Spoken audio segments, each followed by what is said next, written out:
Hello friends, welcome back to channel. మాది trip videos నేను everyday upload చేయాలనుకుంటున్నాను, but కుదరట్లేదు, సారీ.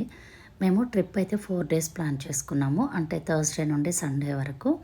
మేము పాండిచ్చేరిలో 2 days ట్రిప్ ముగించుకొని మహాబలిపురం అయితే వెళ్ళాలనుకున్నాము. అంటే మహాబలిపురం బీచ్, దాంతోపాటు హెరిటేజ్ ఆర్కిటెక్ట్ ఇవన్నీ కూడా చూసుకోవాలని అనుకున్నాము. సో మాకు తెలిసిన వాళ్ళ ఇంటికైతే మేము ఆఫ్టర్నూన్కి పాండిచ్చేరి నుండి మాకు తెలిసిన వాళ్ళ ఇంటికైతే మేము రీచ్ అయిపోయాము. అక్కడ నుండి మేము 2 o'clock అలా స్టార్ట్ అయ్యాము. ఒకవేళ మీరు మహాబలిపురం ప్లాన్ చేసుకుంటే ఒక డే మొత్తం ప్లాన్ చేసుకోండి. ఎందుకంటే మహాబలిపురంలో చూడాల్సిన ఆర్కిటెక్ట్ స్కల్ప్చర్స్ చాలా బాగుంటుంది. మేము వాళ్ళ ఇంటి దగ్గర నుండి బయలుదేరి మహాబలిపురం ఈ స్తూపా దగ్గరకు అయితే వచ్చేసాము. ఇక్కడ మేము ఆటో అయితే మాట్లాడుకున్నాము. ఆటో వాళ్ళు 800-900 అలా చెప్తారు, బట్ మేమైతే బార్గెన్ చేసి 600కి మాట్లాడుకున్నాము. ఆటో మాట్లాడుకోవడం వల్ల మనకి బెనిఫిట్ ఏంటంటే వాళ్ళే మనకి అన్ని ప్లేసెస్ చూపించేస్తారు. మనకి తెలియని ప్లేసెస్ కూడా వాళ్ళే చూపిస్తారు. అందుకని మేము ఆటో మాట్లాడుకున్నాం. వెళ్ళేటప్పుడు రాతి విగ్రహాలు ఉంటాయి, ఎంత బాగుంటాయో అసలు మనకు ఆకి చూడాలనిపిస్తుంది. మనం ఓన్ వెహికల్తో వెళ్తే మనం అన్నీ కూడా నీట్గా కవర్ చేసుకోవచ్చు. ఇలా మేము ఒక ప్లేస్కి అయితే వెళ్ళిపోయాము. ఈ ప్లేస్ అందరికీ తెలిసే ఉంటుంది. పంచరథాలు అంటే పాండవుల యొక్క రథాలు ఉంటాయి. ఇక్కడ ఏమంటే ఒక పెద్ద కొండలోనే ఈ పంచరథాలని చెక్కినారని అంటారంట. నాకు దీని స్టోరీ అయితే తెలియదు. అలా మేము ఈ రథాలన్నీ ఫస్ట్ ద్రౌపది రథం ఉంటుంది, అలా మేము ఈ రథాలన్నీ చూసుకున్నాము. అసలు మన ఇండియన్ హెరిటేజ్ అండ్ కల్చర్ ఎంత గొప్పదో చూడండి. ఒక పెద్ద బండలో ఇంత అందంగా శిల్పాలు చెక్కారు. అసలు ఆ కాలంలో అసలు ఇంత టెక్నాలజీ లేకుండా ఎలా వీటన్నిటిని చెక్కారా అని అనిపిస్తుంది. నిజంగా ఆర్కిటెక్ట్ని లైక్ చేసే వాళ్ళైతే ఒక డే కాదు కదా, 2 days అయినా ఇక్కడే స్పెండ్ చేయొచ్చు. అంత అందంగా ఉందన్నమాట. పెద్ద పెద్ద బండలు అయితే బయట ఉన్నాయి. ఫోటోగ్రఫీ వీడియో అలౌడ్, మనం తీసుకోవచ్చు. కొన్ని ప్లేసెస్లో అయితే నాట్ అలౌడ్ అనే ఉంటుంది. చాలా మంచి ప్లేస్. ఇలా మేము మహాబలిపురంలో ఈ పంచరథాలు అయితే ముందుగా చూసేసుకున్నాము. ఒక్కో రథం దగ్గర మనకి మినిమం 10 minutes అలా పడుతుంది. మీరు ఆటో వాళ్ళకి ముందే చెప్పేయాలి, ఒక 20 minutes అట్లా మాకు ఒక ప్లేస్లో కావాలని. అలా మనం ఆ ప్లేస్ అంతా కూడా ఫినిష్ చేసేయచ్చు.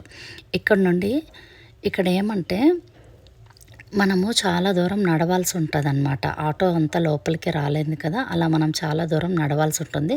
కాబట్టి మీరు మార్నింగే గాన ప్లాన్ చేసుకుంటే మహాబలిపురం మొత్తం చాలా బాగా చూడొచ్చు.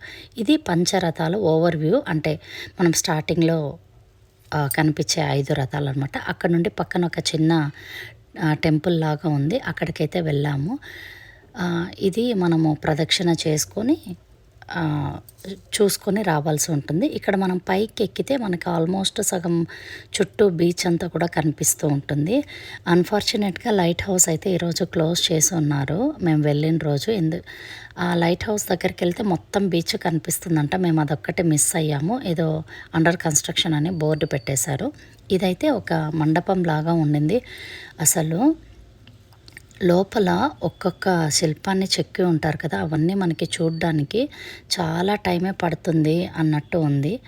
ఇక్కడ ఇంకొక స్పెషాలిటీ ఏమంటే ఒక శివలింగం ఉంది, అది బ్రోకన్ అంట, అంటే విరిగిపోయి ఉంది. అది చాలా ఏళ్ళగా అలాగే ఉందంట. అందుకని పూజ అయితే చేస్తూ ఉన్నారు. అది కూడా చూసుకున్నాము. ఇక్కడ నుండి మేము బటర్ బాల్ దగ్గరికి అయితే వెళ్ళిపోయాము. శ్రీకృష్ణుడి వెన్నముద్దలాగా చెక్కి ఉంటారు ఆ రాయి. ఇక్కడ కొన్ని ఫొటోస్ వీడియోస్ అయితే తీసుకున్నాము. మనం మహాబలిపురంలో ఓపిక్గా చూస్తే చాలా ఆర్కిటెక్ట్ అయితే ఉంటుంది. కాబట్టి మీరు ప్లాన్ చేసుకుంటే చెన్నై మహాబలిపురం కంపల్సరీ విజిట్ చేయండి. ఇక్కడికైతే వచ్చాము బటర్ బాల్ దగ్గర నుండి. ఈ మండపం లోపల కూర్చోవడానికి కూడా వీలుగా ఉంది. లోపల రాతికే ఇలా శిల్పాలు అయితే చెక్కి ఉన్నారు. నేను మీకు జూమ్ చేసి చూపిస్తాను చూడండి. అంటే పాత కాలంలో ఎలా మన కల్చర్ ఉండేది అనేది ఈ శిల్పాలు మనకి అట్లే చూపిస్తూ ఉన్నట్టు ఉంటుంది. నాకు చాలా బాగా నచ్చింది ఈ ప్లేస్. సో ఇక్కడే నేను ఒక 5 to 6 minutes అయితే స్పెండ్ చేశాను. మహాబలిపురంలో మనం ఇవన్నీ చూసుకుని బయటికి వచ్చేటప్పుడు విష్ణు టెంపుల్ ఒకటి ఉంటుంది.